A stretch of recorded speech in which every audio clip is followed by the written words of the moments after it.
যে নারী কথায় কথায় স্বামীর কাছে তালাক চায়, নবীজি বলেন আল্লাহ পাক তাকে শুধুমাত্র জাহান্নামে দিবেন তা নয়, আইয়ুমা ইমরাতান সাআলাত যাওজাহা আত-তালাক ফি গায়রি ইমাবাত হারামাল্লাহু আলাইহা রাইহাতাল জান্নাহ।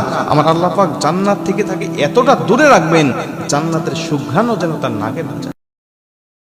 আপনার স্বামী আপনাকে গালি দেয় এ কথাই ঠিক, আপনার স্বামীর মুখ খারাপ এ কথাই ঠিক, আপনার স্বামী আপনাকে মারে এ কথাই ঠিক।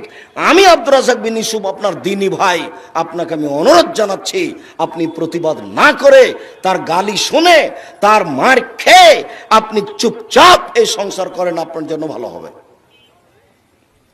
কিছু নারী তার মুখের ভাষা এবং তার আচরণের কারণে তার শখের পুরুষকে হারায়, কিন্তু অহংকার এটাই যে ওই নারী সেটা কখনোই মানতে চায় না। কিন্তু যখন নারীটা পথে হাঁটতে হাঁটতে হোঁচট খেয়ে পড়ে এবং নিজের ভুলটা বুঝতে পারে, ততক্ষণে সেই পুরুষকে সেই নারী হারিয়ে ফেলে।